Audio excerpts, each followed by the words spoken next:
Hello and welcome to this week's episode of Majo Manifesto. Now, I think I've also realized that part of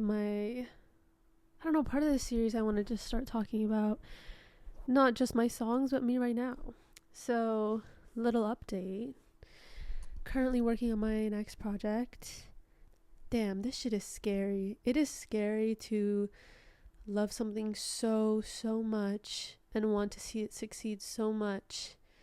You are just so worried. You have so much doubt, in yourself and your capabilities, and if you're worth all of this, and the fact that there's so many other artists doing the same exact thing as you, putting their whole pussy into something, Okay, I can't even say that they don't get recognition. I feel like it's not about recognition at the end of the day. It's about loving something so much that you do it despite the pain and despite the fear. The courage is the best part, to push through your hurdles. But today it was a bit of an interesting day. I've seen Drew. He's doing this project with me. He's EPing it right now, and we're making something so special. And now we're kind of just trying to figure out how to finish the project, the finishing touches, me doing my final vocals, all these things. It sets in. All of this is setting in, is that you're working towards something, it's finishing up, and it's close to that release place. Like, it's gonna be released soon, and people will have a say in it, and they're gonna experience this thing outside of your experience. Like, what this project means to me might not mean something, exactly the same to somebody else. And all I wish and hope for is that people are healed. They hear something new. They hear something that they can connect to. And like me, it may save their life to be inspired by something, finally. To look forward to something in this world, because there is so much happening. As we all know, recently as well, Gaza has started to be bombed again. So that was also like an added layer of just despair in this world. And as a creative, I think it's a really tough discussion and acceptance that you're making music. Like, sometimes that seems so trivial in the world when there's literally people dying, and kind of taking away attention from that for your own music and your own art. But I think part of that in tandem is the fact that, throughout history, all of these things that have been happening, there was still art being created, but it brought together community and it brought together joy. And I think, as somebody who wants their music to just signify that peace, solitude, like just time to reflect, beauty, that it's putting something good in the world when there is so much suffering and there is so much bad. So I continue to create, knowing that this is my gift that I want to continue to give to people despite, the world's hardships. I think now more than ever we need community. We need something to bring everybody together. I've had a pretty interesting week in doing all these things. It takes so much courage to be an artist. It takes so much vulnerability to be an artist. But then also kind of coming to terms with the fact that this is what I was made for. So I have to put everything into it, including a lot of freaking money. Okay. And I ain't never seen that much money put into a goddamn project. Obviously we do, but as an independent artist, like, most of the time we don't have savings, bro. I think people need to understand, like, a lot of independent artists don't have savings. Everything goes back into their art, and if they have savings, they're working a full-time job and doing it at the same time, but it funnels back in. It's a scary place to be, also during this economic time where you are putting that much monetary backing into something and you have no net after the fact. It's just kind of like, okay, I hope this works. And that's where I'm at right now.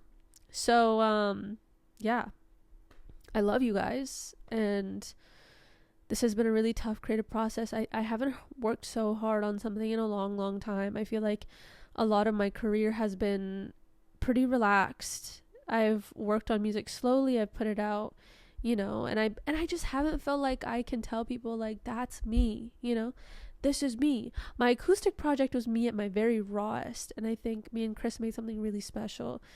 But did I push myself out of my box? Like, was I somebody I didn't think I could be? No, that's exactly who I was at that time. But I can never identify that with myself yet, if that makes any sense. Like, there's so much more to be experienced, and I think this project is me telling you guys that experience. Like, this is me actually exploring myself. This is me loving myself. This is me having also the best 2 months of my life, most probably. Like, I've gotten back to meditation. I'm in therapy, which is amazing. It helps, like, to have a spiritual mentor, and then also to have, an earthly guide for all of your mental afflictions. And I've gathered many because of the things I've been through. But it really, really helps you kind of ground and then also dream. And I'm in this state of dreaming and opportunity and love and truly, truly working on myself. Like, I have never, ever, ever been this just motivated and put in a place of purpose and alignment with music and with myself. I truly, truly do love myself. And yes, there are days where I doubt myself. And that's one of those days where I'm sitting and looking at this project, and I love these tracks, but to finish it out, I'm so scared. I don't know what else I'm going to be able to create, and I know I can, because our creativity is limitless, and that's what you need to keep telling yourself. You're not a one-off. It'll keep coming. You're reaching from something that is endless, this reservoir of creativity, this consciousness. It's beautiful, it's giving, and it will give you things easier than you think. You just have to let go or let it flow through you. But that's what I'm trying to reinforce into myself, that this project can be done. We're so close to finishing it. I'm so excited. I've never been more creative. I've never been more confident. But of course, life is in the yin and yang, So with the good, there will be the bad, or the equal part of suffering, and that's okay. That's what makes the good so freaking good. And I know that if I can push through these hurdles, the good that will come out of this is going to be crazy, guys. Like, I'm so excited. But yeah, this week's episode is about Only Better. Now, if there's any song that can actually indicate my growth until now, it's definitely Only Better. I made that track when I was 16. I actually don't really remember the songwriting process. I think me and Chris sat down and we wrote it. I think I wrote most of it. I'm trying to remember. I know for sure it was in my notebook, the beginnings of it. And he started playing the guitar, and I wrote that with him, and then Jason produced that. I think that was the most interestingly produced thing we have in terms of sound. In that span of my career. I love the production on that. I love that there's an acoustic outro. That's literally just me sitting and singing in front of Chris and Jason. And it was a very, very raw song. I open my shows with that song every single time. I think the only song that has like matched the depth and the weight of those words and my performance has been Wake Up lately. Wake Up is a heavy hitter now. Wake Up is crazy. That shit is crazy. And I can't wait to speak about that in my next episode, or one of the episodes coming up. I don't know when to do that one. I love that one. But yeah, because I was so young, I wish I had more to tell you guys about that song, like the songwriting process of that song, but pretty sure I just started in my notebook, and I can tell you who I was at the time and what that song represented.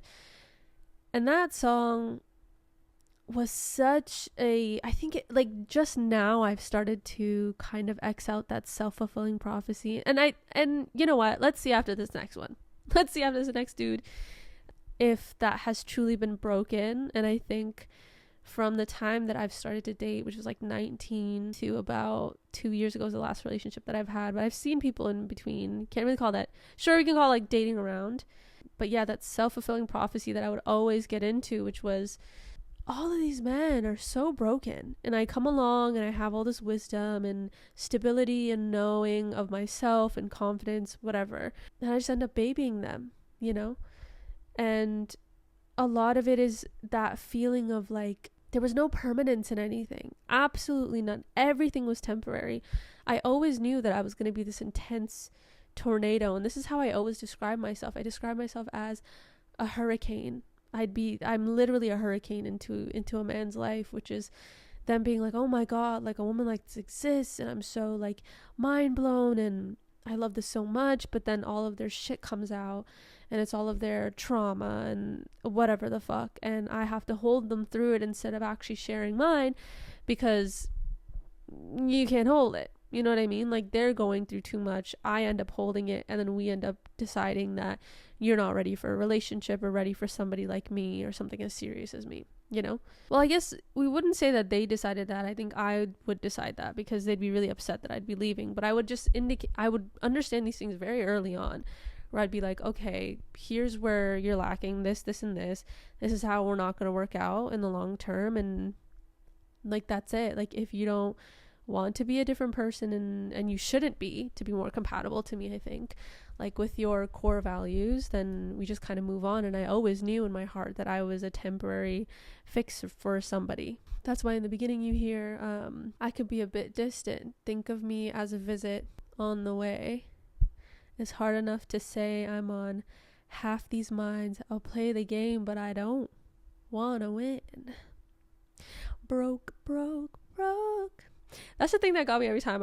I hope and I wish no one thinks that song means that I'm literally calling someone broke. This is not about money, y'all. Truly about soul. The man is broken inside. But anyways, show me where it hurts the most. We can take it slow. Show me where it hurts. I won't make it worse. Only better. It's just the most perfect amalgamation of lyrics on planet Earth. I think I was truly touching God at that point when those lyrics came together. Such pure storytelling. Congrats, 16-year-old Maj. Like, you really killed that. I'm so happy for you. But yeah, beautiful lyrics. I love the melodies that I chose. And in the second verse, you hear me kind of going off. Like, I love that I had a little more tenacity, you know? The delivery always gets a little more intense during shows and stuff. I like to think I'm tough enough, hey, to stick around and watch us run our course, to play up our relationship. I left when you got serious and shit, you know? Bar after bar, 16-year-old Maj. Like, lyrics are self-explanatory. I was a very protective person. I really, really thought that holding all of this emotion was my job. And honestly, it started to seep into my life pretty horribly. And my relationship started to get worse and worse. And I think any advice I can give to someone in my position right now, you know, that might relate to those lyrics, is that shit, that ain't normal, girl. That is not normal. If you're finding men and you constantly feel like the Band-Aid, or you constantly feel like the punching bag, fucking leave. Because the thing is, you don't have boundaries. That's it. Okay, let's be honest. You don't have boundaries. And you don't value yourself enough to not be with men like that. And I think, truly, I'm lucky that any relationship I've been in hasn't passed the 4-month mark, the 3-4 month mark. And I'm blessed. It definitely still did a fair amount of damage, but anybody who ends up in these long-term relationships where they are the punching bag, they're dealing with somebody who does not know themselves, can't get their shit together, their life together, doesn't know their purpose, isn't driven, you know, and just takes it out on you, and you have to be the one to hold everything and to hold it down, and you can't be vulnerable because you can't trust this person to hold you because they cannot hold themselves. Girl, run and hide, but also sit down with yourself, really pinpoint why you're even in these situations. You're worth so much more.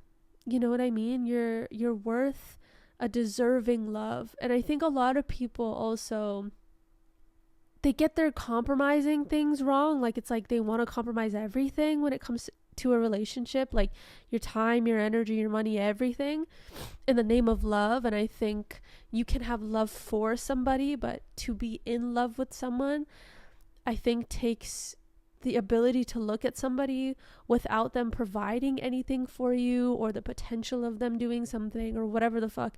Sitting down with yourself, looking at that person and saying, I love that person, irregardless of what they could ever do for me. They do for me. They make me feel. That person right there, who respects themselves, who takes care of themselves, who has a life, who has a community, who has purpose. I am in love with that person. And it doesn't even matter if they love me back. It doesn't matter what they do for me. You know, that is my definition of love. And I think that is what's gotten me out of situations now where I've stopped looking at people's potentials, or stopped looking at myself as a nurse and trying to pick up the pieces when I'm like, that is your job. I'm not there for that. I shouldn't be there for your beginning stages of picking your shit up. If we're together and something happens, 1,000% you're going through a low point, be vulnerable, you know? And I think a lot of men also don't see vulnerability as strength, but to me it is the strongest thing somebody can do. The most courageous thing that somebody can do is to come to their partner of all people and say, I am struggling. I need help. I just want to be held right now. Or I want to release this emotion in front of you. Thank you. I'm so happy to receive that. That doesn't make you less of a man. And whenever I've been into these, you know, relationships, these situations, I've met a lot of men that feel comfortable doing that with me, but then they realize that I'm the only person they've ever felt comfortable doing that with. And I would break them, you know, or I would make them crumble and fall because they were vulnerable. They actually submitted to love. And that's what love is. It's submission. It's letting go. It's letting in. So all of that to say, you know, there is a delicate balance between these things. You can have a lot of love for people, but to choose your partner, to choose the person that will go through this life with you, or these life circumstances with you, it needs to be a reciprocation. You know, as much as you work on yourself and you hold yourself to a standard, they need to hold themselves to that standard. And yes, you will slip and fall, but you know that they have the capability, even the capability, you've seen it. It's not just, oh, they will or they could. It's they're doing it. You're seeing it. That's the person you should be with. Somebody who wants to better themselves every single day, and they actually show it. It's not words, babe. It's not words. It's actual action. But yeah, that was little Maj. She was really sad. Every person she would meet, she would assume that they would fail her, disappoint her, and to be open and to be vulnerable was a very, very hard thing. And the only time I was ever actually vulnerable with somebody was my ex. And unfortunately, and I had to learn that lesson, he was a terrible, disgusting, horrible person, deserves jail time. But through that process, I also learned the very, very hard lesson of you need to love yourself. You need to love your fucking self. And I know everybody says that shit all the time, but girl, do you take frequent showers? Okay, I'm just saying this because I was depressed and you know, it was a little hard to do that, but do you lotion your body? Do you look at your body as if it's a temple, as if it's your only vessel? Do you take care of it? Do you stretch? Do you get some exercise in every day? Do you read? You know, do you nourish your mind? Do you nourish your body? Do you nourish your soul? Do you have a diverse friend groups? Do you have community? Do you have purpose? These things come first. And then all of the other bullshit of nursing men, I mean, doesn't have to happen ever, but should be so secondary to your life, you know, because it really is your life. And I think a lot of the things that we aren't taught is that your purpose is not to be in a relationship in life. That's not your purpose. Your soul was brought down to exude a gift, to convey divinity, to be a reflection of that, to be a manifestation of that. And you just have to find that gift that serves community, that serves the world, that serves your neighbor, your friends, your family, and build on that. And the person that has also found that will meet you where you are at, where you are at. They will meet you where you are at. And that's it. That's the person that deserves you in that moment. You deserve each other, and you grow. You either grow together or you grow apart. And that's part of life too, because everything is temporary. So yeah, only better, everybody.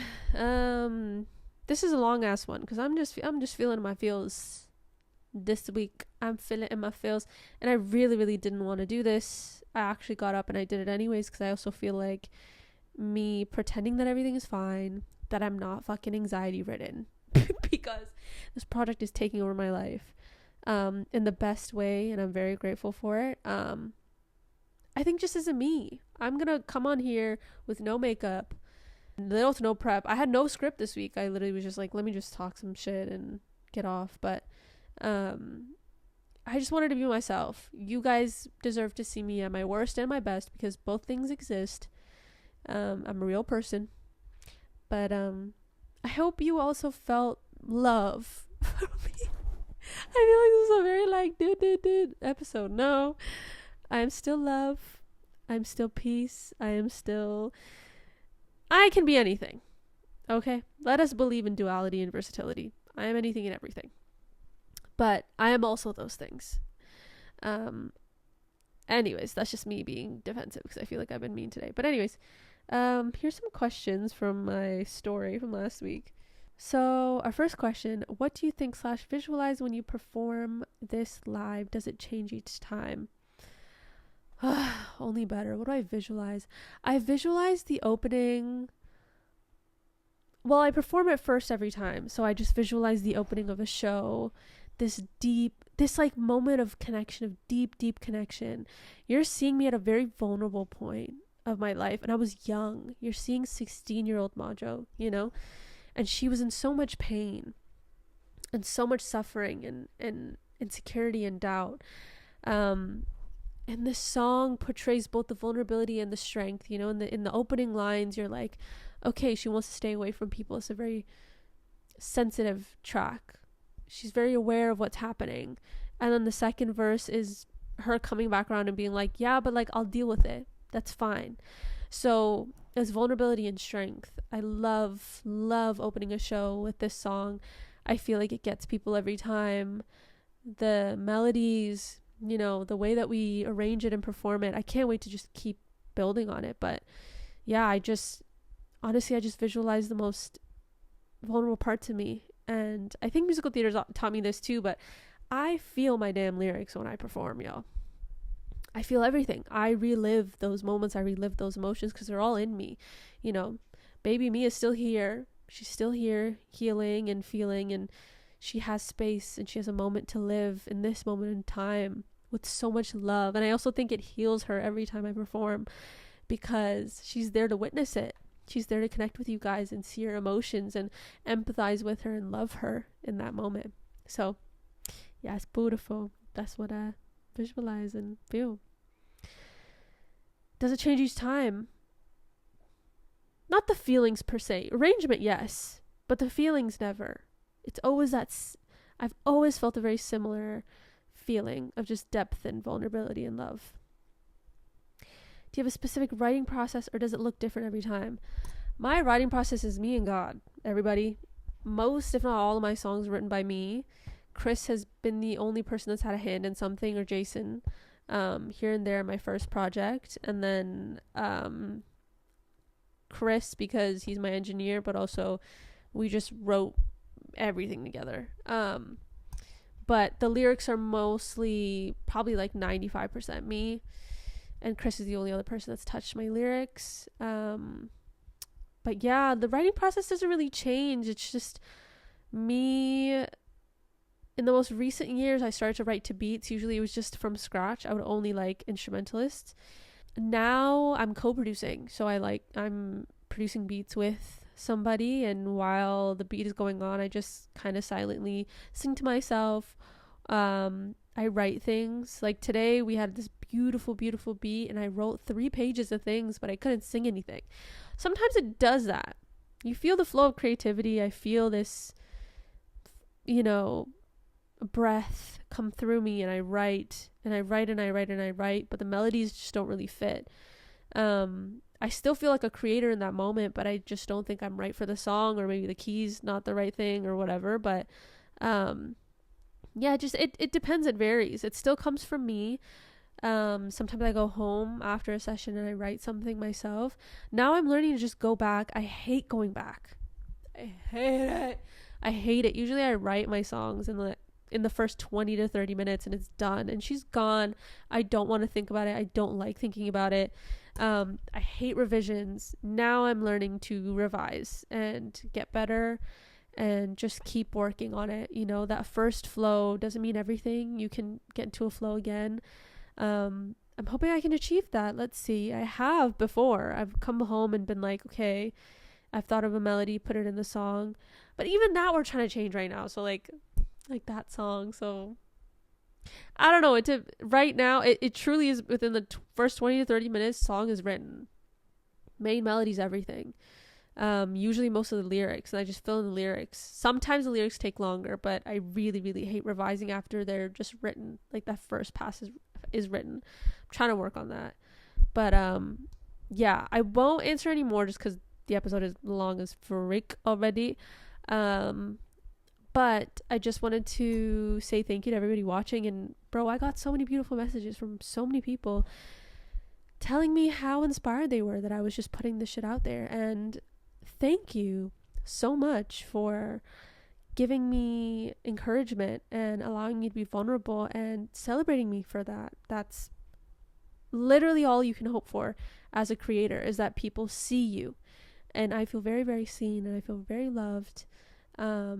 But yeah, let's see what the next episode is. I'm going to ponder a bit and see what that brings me. But I also wanted to do like a little episode, listen to this outside of just Only Better. Go listen to Only Better. Great song, guys. But go to my playlist on Spotify. I have like On a Flower Run. Dunya Kisi Ke Pyar Mein. That song, it just unlocked something. I was so young when I heard that for the first time. But I rediscovered it because of Krishma's playlist. And she's so good at playlisting. I love that woman with all my heart. It's an art for her. But on that playlist was that song, and I was reminded of it again. But the chorus is basically like, to live in a world where someone loves you.